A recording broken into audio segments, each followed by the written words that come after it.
Okay, we're going to start Chapter 6. Chapter 6 is probably the most important chapter we have in this class because it talks about normal probability distributions.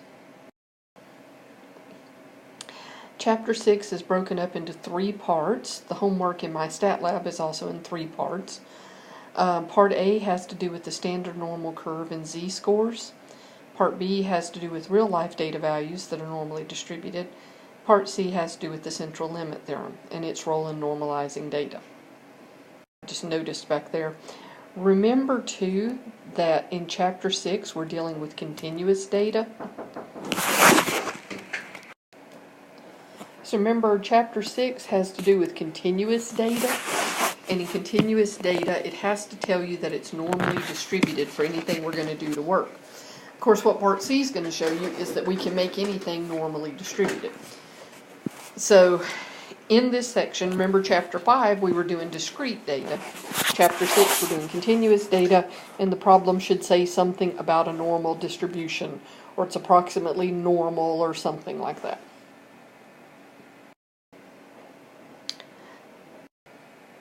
Okay, so remember the empirical rule. I told you that we would be getting back to it. I think we talked about it in Chapter 3 briefly.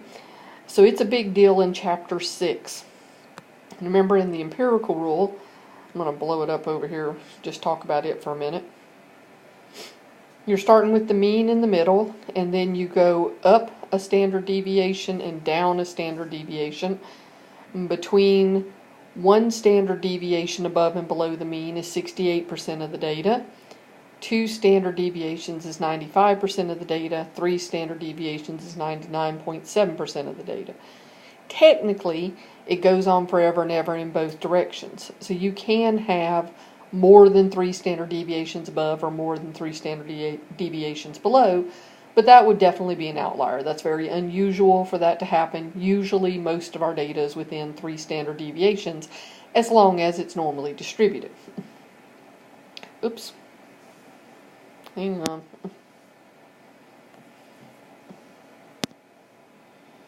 Okay. Oh, I didn't even know it would do that. Ain't that interesting? Okay. Alright, get back to where it normally is. Another thing in this chapter, the empirical rule, we also refer to as the normal curve or as a density curve. So if you hear any of those things, it's all talking about the same thing. A density curve is the graph of a continuous probability distribution.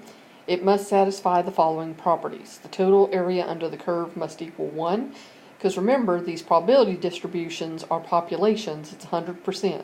So we have our total area, or 100%, and every point on the curve must have a vertical height that is 0 or greater. The curve cannot fall below the x-axis. That just means that you can't have negative probabilities, which you already knew. Okay, standard normal distribution. When you see these words, standard normal distribution, it's a special kind of density curve. So it is a normal probability distribution. What's special about it is it represents the z-scores. We talked briefly about z-scores in Chapter 3. That picture down there is a picture of standard normal distribution. Notice in the middle you have 0. So in a standard normal distribution, your mean is 0. And then it goes up 1, 2, 3, so the standard deviation is 1. So when you see the word standard normal distribution, you know this already, whether it tells that to you or not. Notice the z-scores above the mean are positive, so that's 1 standard deviation above the mean, 2, 3. The ones below the mean are negative, that means it's below the mean. And remember, z-scores are just literally how many standard deviations we are from the mean. Properties of a standard normal distribution. The graph is bell-shaped. It's a normal curve. Mean is 0. Standard deviation is 1. Area under the graph equals 1 or 100%. This idea of area is very important. We talk more about it in a few minutes. And like I pointed out a minute ago, the values on the bottom, that -3, -2, 1, 0, 1, 2, 3, are the z-scores, and they represent how many standard deviations you are from the mean. To find a z-score, there's a formula. So you can find a z-score for any given x value with the following formula: x minus mu divided by standard deviation. So here's an example. The amount of time it takes for a pizza delivery is approximately normally distributed. So see, there's those words. It'll always say something about that in these problems to help you know that it's a Chapter 6 problem, with a mean of 25 minutes and a standard deviation of 2 minutes. Convert 21 minutes into a z-score. So z equals x minus mu over sigma. So x is the 21, the mean is the 25, the standard deviation is 2, so I get -2. So 21 minutes is 2 standard deviations below the mean. Now think about this just a minute.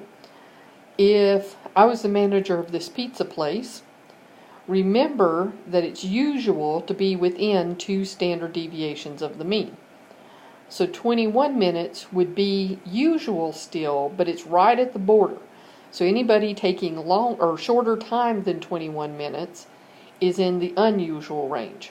So if somebody's only taking 15 minutes to deliver a pizza, unless it was somewhere really close to the store, they're speeding. And I need to get after them because I don't want them to get speeding tickets or wreck their car while they're delivering pizza. Same thing if we went 2 above. So if I wanted to find out 2 above, I'd just add 21 or 2 minutes. So 25, 27, 29. So 29 is the upper limit of unusual.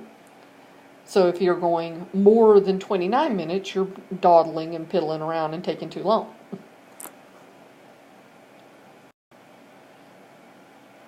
Okay, so here's another example. The amount of time it takes for a pizza delivery is approximately normal. Same setup. Convert 29.7 minutes. Well, we just said a while ago that 29 was our upper limit, and sure enough, 29.7 is 2.35.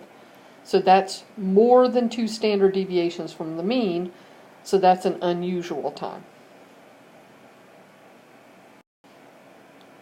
So one of the purposes of z-scores is to determine usual, unusual. We can also get a z-score and convert it back into an x value. So same pizza place, interpret a z-score of 1.60. Okay, well 1.60 is within 2 standard deviations, so this is a usual time. If I put it in my formula, x equals z times standard deviation plus mean, I do 1.60 times 2 plus 25 and get 28.2 minutes. So if you have a z-score of 1.60, it took you 28.2 minutes to deliver the pizza. Okay, so that converting back and forth, you'll have a few problems like that in my stat lab. We're going to do more with it in class to show you what it's actually useful for. I gave you a little bit there with the pizza thing, that if I was the manager of the pizza place, I'd want to know what my usual delivery time should be so that I know if somebody's not taking long enough, i.e. speeding, or taking too long, i.e. piddling. So we're going to do some more with that. We aren't going to use it, and there are a few problems in the homework that refer to changing your value. Of course, this is part B, but changing your values to a z-score in order to use the table. So we're not using the table, so we're not going to use those formulas for that, but they are useful for making comparisons. We do z-scores because we want to be able to compare things, and putting them in z-scores puts them all on a level playing field so that I can make comparisons. This is why I didn't really care about coefficient of variation. If I wanted to compare things in real life, I'm going to use z-scores instead of coefficient of variation. Okay, so the next thing, area and probability. So back to this idea about area. Because the total area under the density curve is equal to 1, there's a correspondence between area and probability. Notice this is in red. That is because it is really, really important. Area and probability and percent are all the same things in the context of this book. Okay? So if it asks you for the area, it's asking you to find probability. If it asks you for the percent, it's asking you to find probability. Okay? So let's think about area a little bit. How do we find area under a curve? Well, let's start with something we know. Remember uniform distributions? Uniform distributions basically make a rectangle. And we know how to find area for a rectangle. So here's a uniform distribution of voltage levels. To find the probability that X is greater than 124.5, we need to find the shaded area. So greater than 124.5 would be between 124.5 and 125. So shaded that area pink. Okay, how can I find that area? Well, it's a rectangle. You find the area of a rectangle by length times width. So, if I look at this, the difference between 124.5 and 125 is 0.5, and it says that it's 0.5 tall, so 0.5 times 0.5 is 0.25. So this area is 0.25. Same thing, the probability that X is greater than 124.5 is 0.25. And that makes sense if you look at the graph. I basically could fit 4 of those little red triangles under that curve. So it makes sense that it's a fourth, or 0.25, of the whole thing. However, our curves look like this. So how do I find the area under the standard normal distribution curve? With calculus. What? You don't know calculus? Alright, fine, we'll use the calculator. To find the area or probability of a standard normal distribution, we're going to use normal CDF. Normal CDF is under second bars. When you go to second bars, just like where our binomial CDF was, when you go to second bars, you're going to see normal PDF. We don't use normal PDF. I don't know why we don't use normal PDF, but we don't. So we only use normal CDF. So remember, binomial PDF was for when we wanted exactly. We're not going to do that in Chapter 6. We're always going to be finding an interval. So we only use normal CDF. Okay? You can find the probability with normal CDF of z-scores, standard normal curves, or of x values, which is what we'll do in Part 2. The distribution does have to be normal, so the problem should say that it's normally or approximately normally distributed. To use normal CDF, you have to have a lower limit, an upper limit, a mean, and a standard deviation. In a standard normal distribution, the mean is 0 and the standard deviation is 1. So you already know those. Then you got to figure out lower limit and upper limit. If it has no lower limit, if it's just less than 1.64, the lower limit we're going to use is negative 10,000. Because just less than is technically going to negative infinity. I don't have an infinity button on the calculator, so I just need a negative large number. Since my z-scores are normally between negative 3 and positive 3, 10,000 is plenty big enough. Ditto, if I'm doing upper limit, if I'm doing z greater than 1.60, I'd be going to positive infinity, so I'm using positive 10,000. When we get to x values in Part B, we may need a number bigger than 10,000. No big deal. So I mean, if you're talking about house prices and my mean is 235,000, well, obviously 10,000 is not big enough. Just make it a million. It doesn't really matter. You can put as many zeros in there as you want to. Just make sure it's a big number, bigger than the numbers you're using. Okay, so here's an example. We're finding the probability that z is less than 1.27. So I've got 0 in the middle because it's a standard normal distribution, and 1.27 to be about there. Since I want less than, I'm going back to the left, back here to negative infinity, which, like I said, we don't have an infinity button, so we're going to do negative 10,000. So my lower limit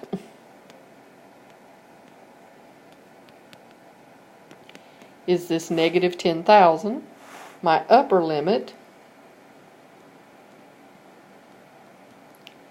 is the 1.27, because you always read left to right in math. So I'm starting here and going to there. So when I do normal CDF, I put the negative 10,000 first, then the 1.27, then the mean, then the standard deviation. And I get 0.898. So that area in there is 0.898, which makes sense because the whole thing is 1. So, and that was most of my curve, so it should be a high area. If I wanted to know this little area right here, I would just say 1 minus 0.898, which would be, hang on,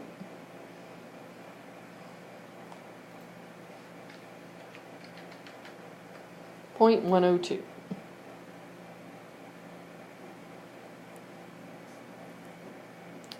So I can find any part of this curve that I want to, just like I could do any other kind of curve, just like the uniform distribution.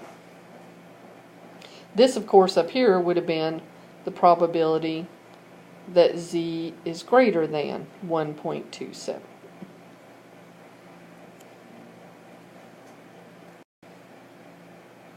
Okay, so now you try. Hit pause and try the problems in your notes.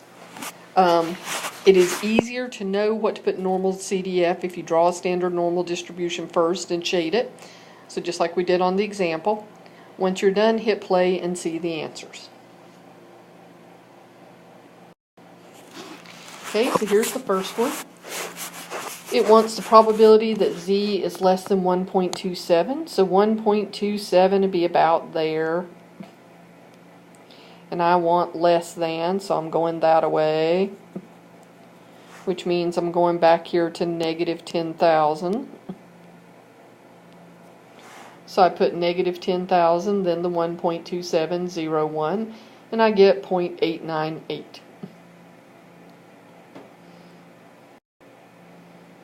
Okay, the next one wants between 0 and 1.24. Well, here's 0 right in the middle. 1.24 would be somewhere there. I want in between those, so I'm wanting that little area there. Well, I didn't go off to any infinities this time.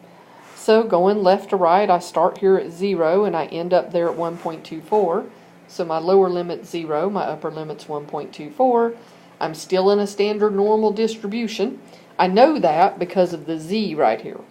So even though it didn't say standard normal distribution, if it says z, that's a standard normal distribution. So my mean is 0, my standard deviation is 1. Put that in the calculator, and you get 0.393. Okay, and then this one was between negative 3 and positive 3.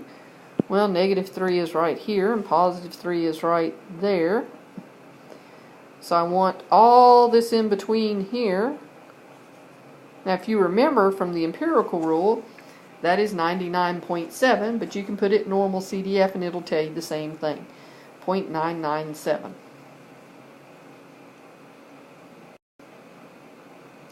Okay, greater than negative 1.43. Well, 1.43 would be around there. Greater than is to the right. So I'm up here to positive infinity. So I'm going to use positive 10,000. So I'm starting here going that way. So the negative 1.43 is my lower limit. 10,000 is my upper limit. 0, 1, because it's still a z right here. And that's 0.924.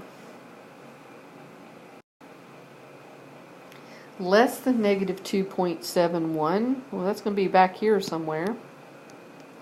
And less than, it's this way, which is just going to be a tiny little area. Still, I'm going back there to that negative infinity, so I'm going to that negative 10,000. So negative 10,000 first, negative 2.71, 0, 1. And see, it's a tiny little area, which matches the tiny little area I shaded. Okay, in between negative 2.34, so somewhere around there, and 1.57, somewhere around there. In between those, so lower limit's 2.34, upper limit's 1.57, 0, 1. and 0.932.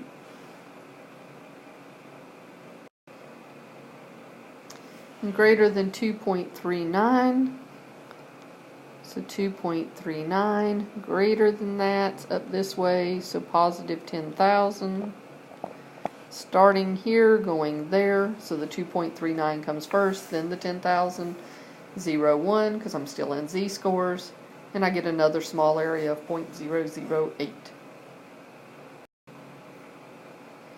Less than 2.81, so 2.81 is over here. Less than means I want to go back to the left to negative 10,000. Lower limit's negative 10,000, upper limit's 2.81, 0, 1, 0.998. And by the way, this is the showing work, just like binomial CDF. What you would have to write down for a test would be that.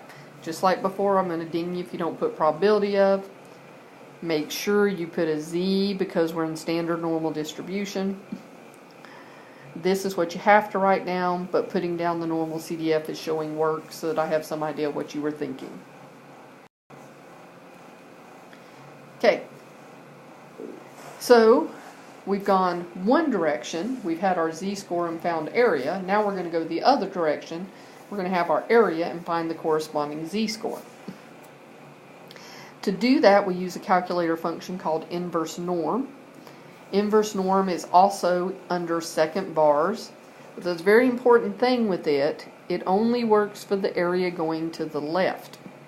So it only works for less thans. Okay? So it's kind of like the binomial CDF. It only works for less thans. So if we have a greater than or an in between, we're going to have to fix it so that we have a less than area to put in inverse norm. Okay. Alright. So, finding a z-score when given probabilities. Remember, probability, area, percent, all same thing. So it says find this indicated z-score, and it's colored in an area of 0.95 to the left, and it's reminding you that that's the same thing as 95 percentile or P95. So if it gave you something like P95, it's indicating an area like this. Well, this is area going to the left from my z-score, so this is already set up to do inverse norm. Too many times, hang on. So I put in inverse norm 0.95, 0, 1, because I'm still doing z's, and I get 1.64.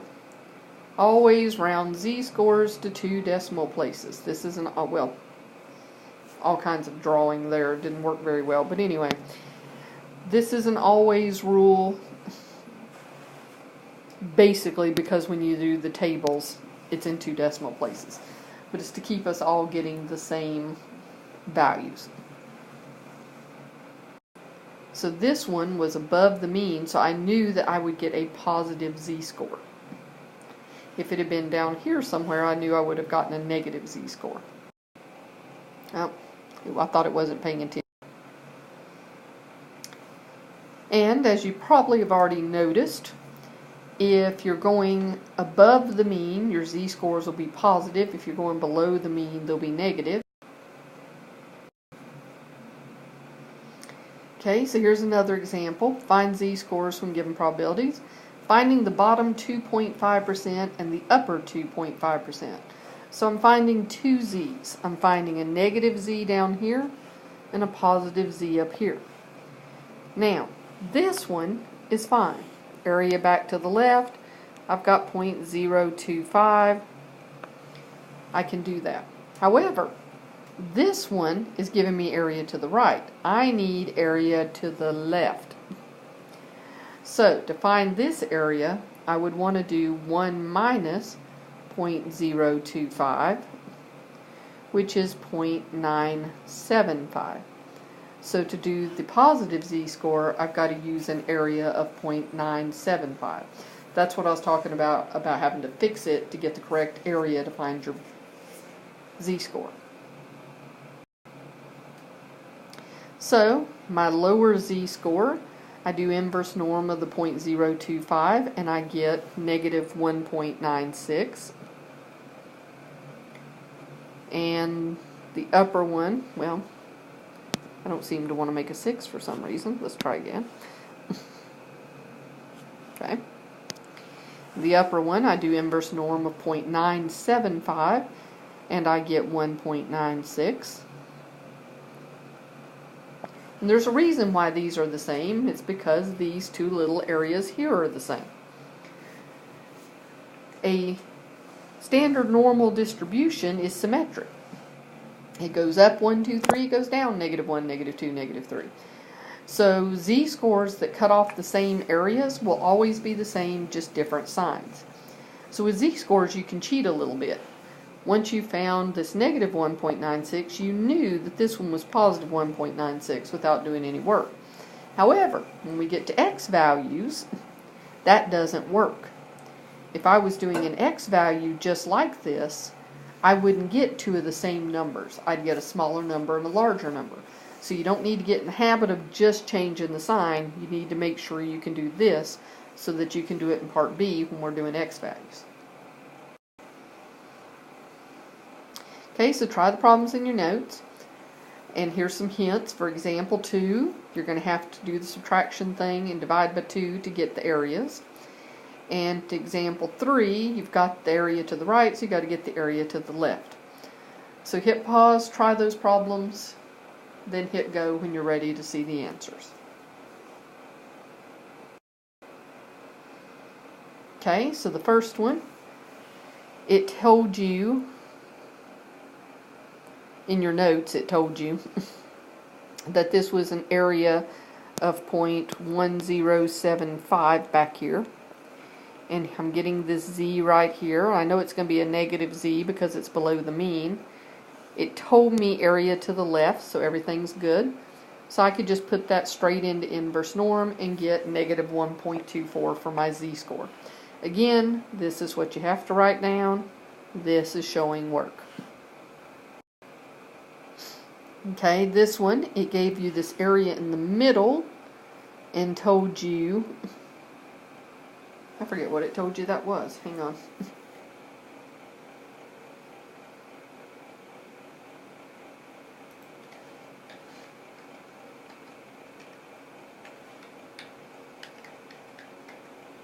Okay, so it told you this area in the middle was 0.7814.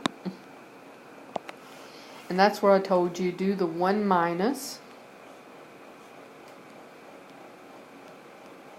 divide by 2, and that gives you this 0.1093. So you know that this area is 0.1093, and you know that this area is 0.1093. If you added all three of those up on a calculator, you'd get 1. I want this z-score and this z-score. Okay, so I'm going to erase this down here to give myself some room.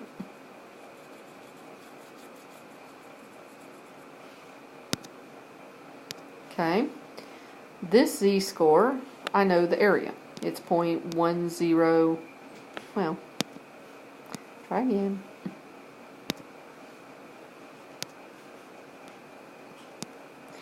This is 0.1093. So I can put that straight in and get negative 1.23. And because it's symmetric, I know that this one's positive 1.23. But like I said, you don't want to get in that habit. You need to think, I need this area. Well, how am I going to find that area? Well, that area is this black area plus this area. So you want to think 0.7814 plus 0.1093, which gives me 0.8907. So the area I needed to use for that one is 0.8907. Because you always need that area going back to the left.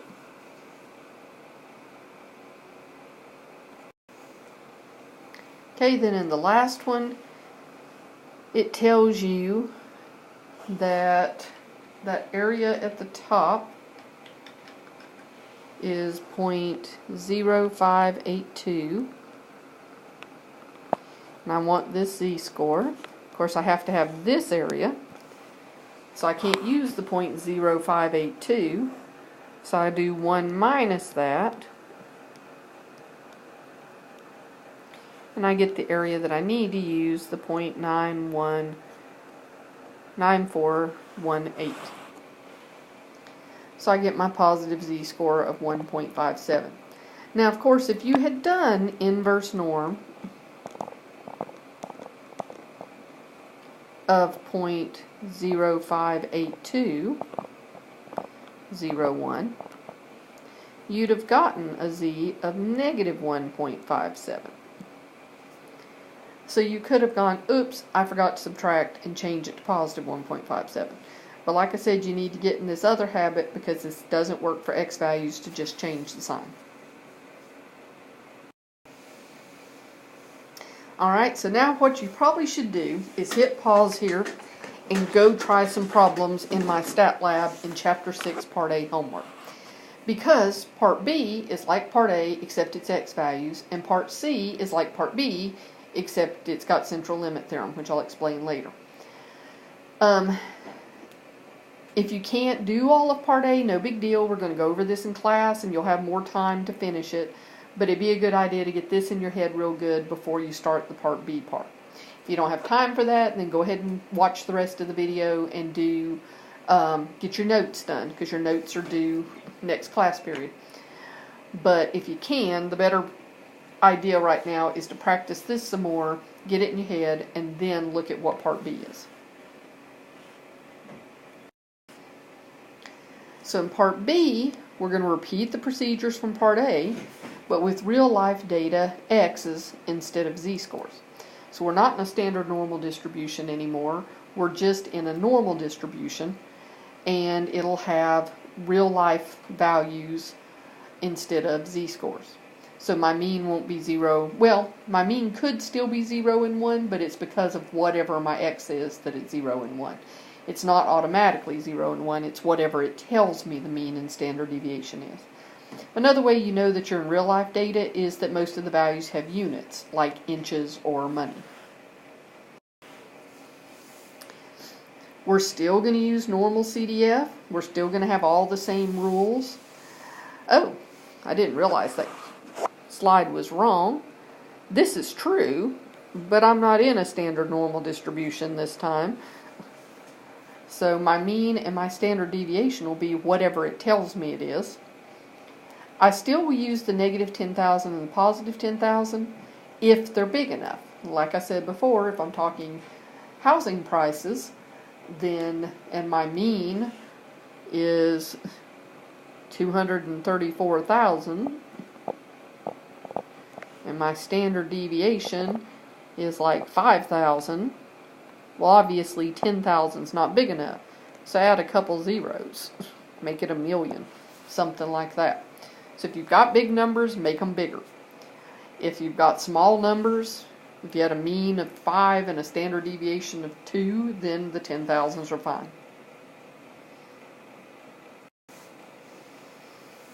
Okay, so here's an example. The life of a particular type of light bulb is normally distributed with a mean of 110, no, try that again, of 1,100, and then a standard deviation of 100. So if I was doing empirical rule, I'd add 100 each time going up,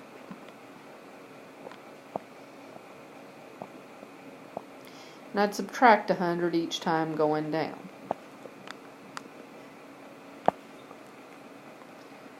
So see, I have an empirical rule, but I don't have a standard normal distribution.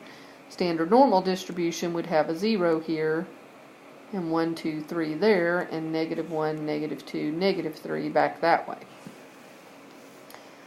Okay, I want to find the probability that it's between 1,000 and 1,200. Well, that's one standard deviation. So it should be something like 68%, but we'll use normal CDF to find that. So normal CDF, my lower limit's 1,000, my upper limit's 1,200, and sure enough my mean is 1,100, my standard deviation is 100 like it told me in my problem, and sure enough my probability is 0.683, which is basically 68.3%. Okay, same situation. This time I want to know, will it last more than 1,300? Alright, well let's label my thing again. Let's see, this was 800, 900, 1,000.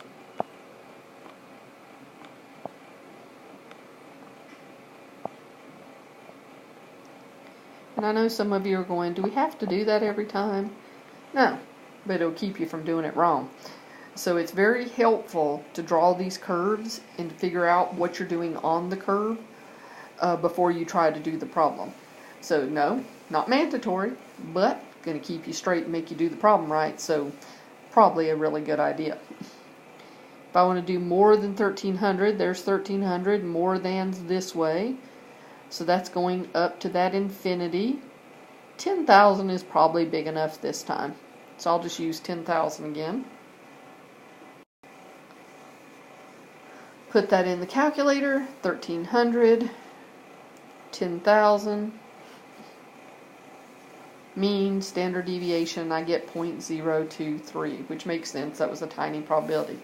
Notice this time my probability has x's in it instead of z's because I'm in real life data.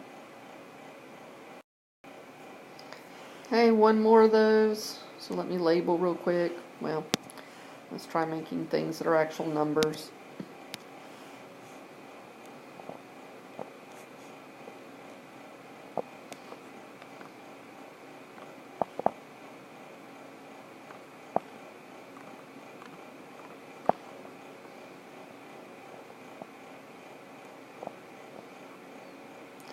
Okay, this time it wants less than 500. Well, good Lord. 500 is like way down here. And it wants even less than that. So that's at negative infinity or negative 10,000. Well, obviously this is going to be tiny, tiny, tiny. Put that in the calculator. Negative 10,000, 500. Mean, standard deviation, and I get 9.9 e to the negative 10. So that would have been 1, 2, 3, 4, 5, 6, 7, 8, 9, and then the two nines. So teensy, teensy probability. Remember, for those crazy things, you can just use 0 plus.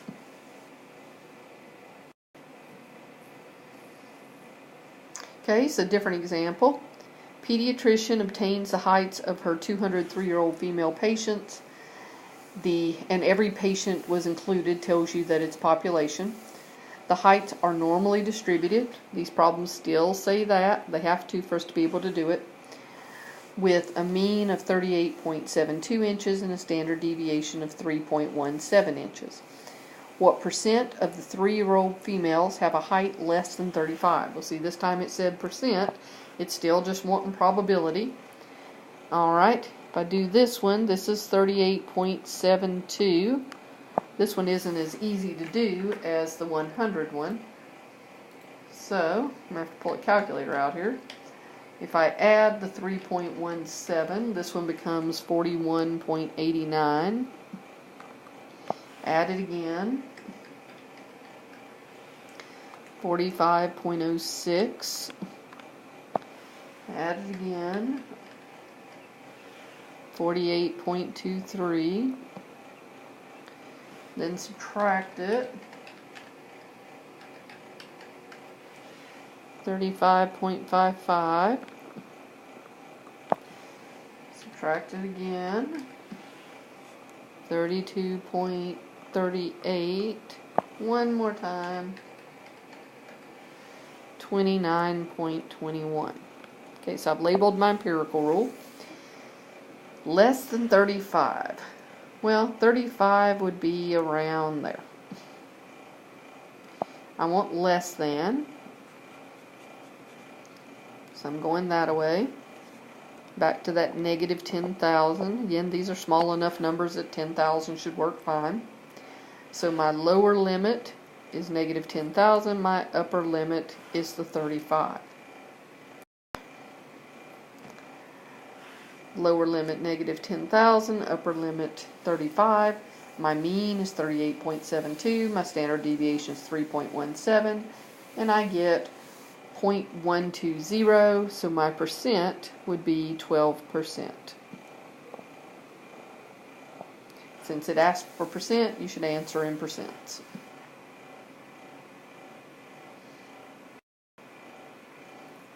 Okay, we also can still go back the other way, so we use inverse norm if we're trying to get our x values. It's still area to the left, so we still have to fix it if it gives us anything other than that. So example, determine the weight what weight separates the lightest 99.5 from the heaviest 0.5%. They've drawn that out in a curve. So they're wanting the x value that's right there. Whoops, let me try doing that without marking it out. Could go to a highlighter instead. So we want that x value. We know that the mean is 72 and the standard deviation is 29. When I'm doing these, I don't tend to label the empirical rule. I just draw it basically as to where it's going to be.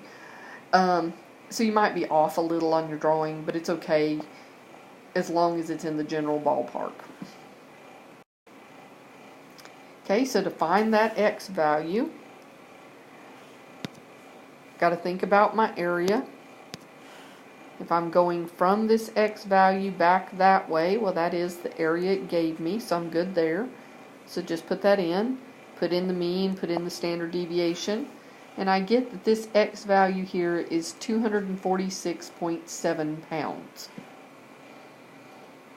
Now, it didn't say anything about z's, but this diagram gave us the z, and it told us the z is 2.575. So that's an unusual weight, because it's more than 2 standard deviations.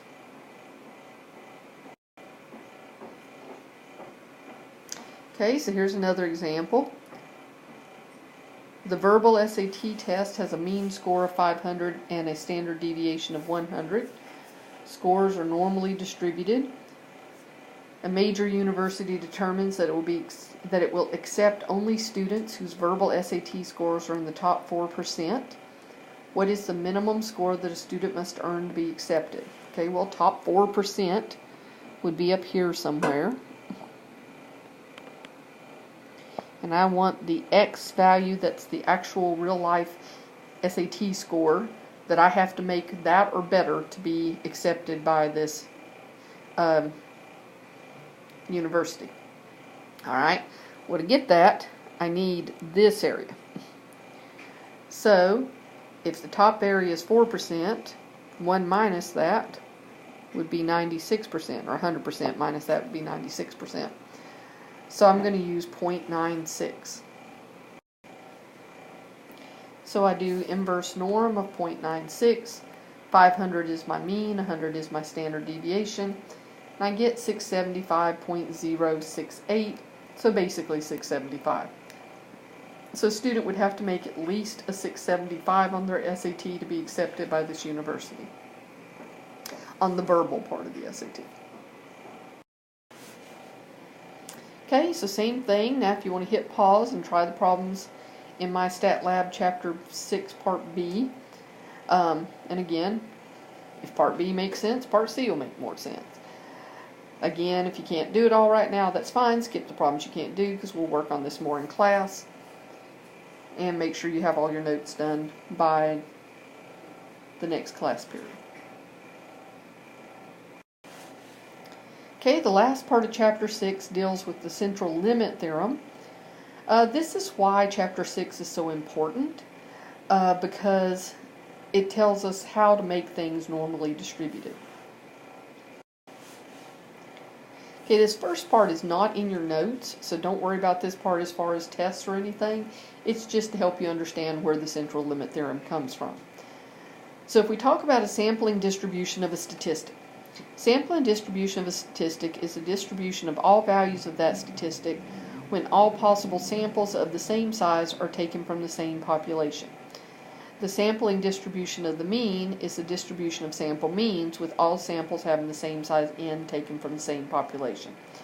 So remember way back when we were flipping the coin, and you flipped it 10 times and you got different numbers, and you flipped it 20 times, you got different numbers, and I showed you that if you kept flipping it over and over and over again, no matter whether you're getting heads or tails, you'd eventually land at 0.5, because probability of getting heads or probability of getting tails is 1/2. That law of large numbers, I said, was important in statistics, and here's why it's really important, is if we keep doing samples over and over again, then we can take the means from all those samples and make a sampling distribution, and that sampling distribution will be normal, no matter what my original distribution was like. The central limit theorem tells us that for a population with any distribution, the distribution of the sample means approach a normal distribution as the sample size increases. For samples larger than 30, the distribution of the sample means can be approximated reasonably well by normal distribution. So 30 is kind of our magic number. If n is greater than 30, then we don't worry as much as to whether it says if it's normally distributed. And here's some just examples. Like I said, this isn't in your notes. So if I started with a distribution that was normal, as I do it over and over and over again, it gets more and more normal. If I started with a uniform distribution, as I do it over and over again, it gets normal. Even if it was U-shaped, as I do it over and over again, it gets normal. So all those skews and different things, if I keep doing them, they will end up normal because I'll be throwing out that outlier by doing the procedure repetitively. The thing that is on your test is this. If you have a central limit theorem problem, then you are no longer interested in the probability of an individual, you're interested in the probability of the mean. And when it wants the probability of the mean, your mean and standard deviation changes. The mean of all the sample means is still mu, so that won't change. But the standard deviation of your sample means is something called standard error.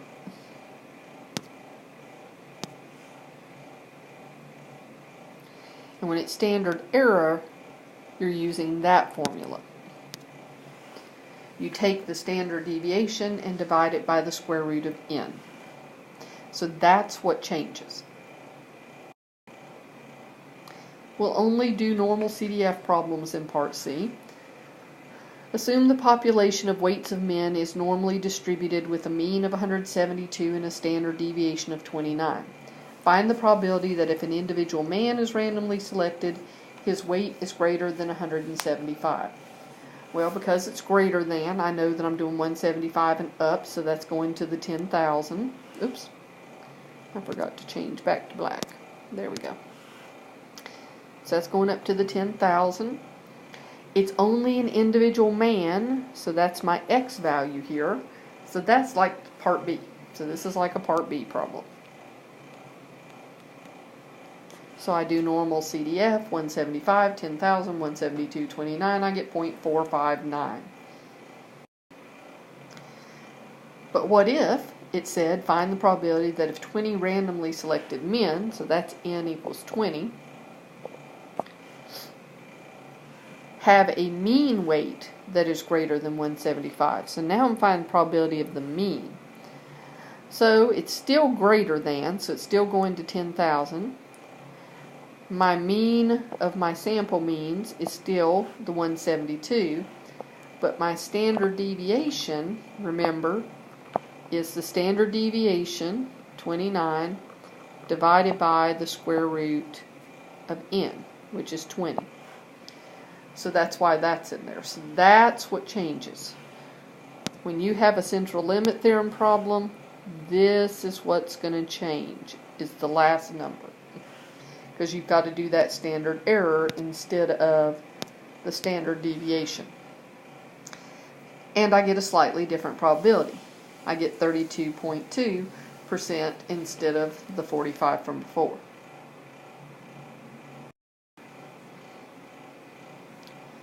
So there's a higher probability that one man will weigh more than 175 pounds than 20 men having a mean weight of more than 175 pounds. And that makes sense. That's just logical, that it's easier, a higher probability of one person exceeding a certain weight than a group of 20 exceeding a certain weight. This problem was from the book that was about the safe capacity of the water taxi. The water taxi was approved for 3,500 pounds or 20 passengers. Dividing 3,500 by 20, you get 175. So that's why we were concerned with people weighing more than 175. If they're all 175 on average, we're good. So would we be concerned about the probability of the mean being greater than 175 being 32.2%? Well, yes. That means a third of the time your water taxi would be overloaded and you're going to sink. So yes, this is concerning. Now, we were talking about men, and they usually pick on men in these kind of scenarios because men are taller and thus usually heavier. So if I always am hauling men, then I need to reconsider whether I really want to carry 20 men around, because I've got a 32% chance of my boat being overloaded. Perhaps I need to do new statistics and update my number of passengers to be 15 or something. Now, I don't like this, because if I'm hauling 15 passengers instead of 20, I'm making less money each time. And of course, gas prices just keep going up, so am I really going to be able to make it doing just 15 passengers? Of course, same token, I'm not going to make any money if my water taxi's sitting on the bottom of the lake or whatever it is I'm going over. So these are the kind of things that statistics are for, that you have to do over and over, because our trend in America is we're all getting heavier. So water taxis, elevators, different things like this would have to consider that people weigh more and how many people could they really carry. Now, if I'm this water taxi captain and I usually carry women and children, I'm not going to be as worried about it. But I still would pay attention. If I had a bunch of men coming at me, I might take less. I might not formally change how many I take, but if I see a bunch of men getting on the taxi, I may tell them 15 only.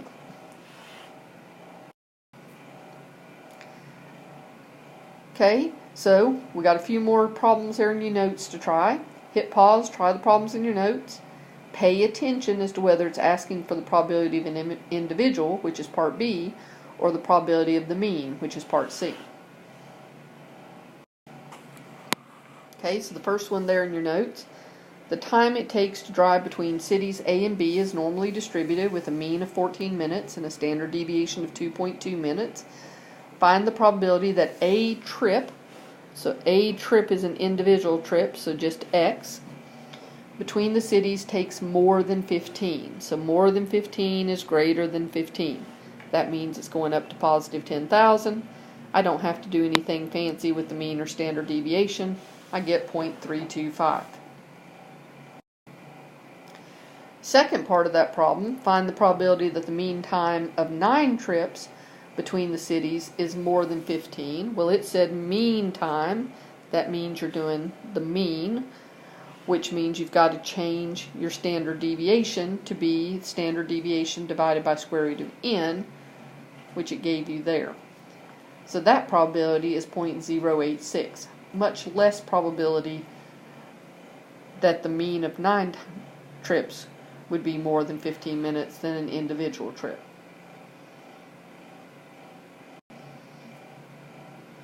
And the last one, records indicate that the packages shipped by a certain trucking company have a mean weight of 510 pounds and a standard deviation of 90 pounds. 100 packages are being shipped today. What is the probability that their mean weight will be more than 150 pounds? It said mean weight, so we're doing means, so that tells you have to change the standard deviation to be the standard deviation divided by the square root of n, which was 100 packages. So you get 0.013. Okay, so then you can do part C. Don't do the quiz in chapter 6 until you've done homeworks part A, B, and C, because the quiz is all of them all mixed up. Okay, like I said, we'll do more of this in class. So if parts of this is not making sense to you, don't worry about it. We're going to do more of it in class and get it all straightened out. Just get all your notes together so when I ask for them, you'll get your grade for that.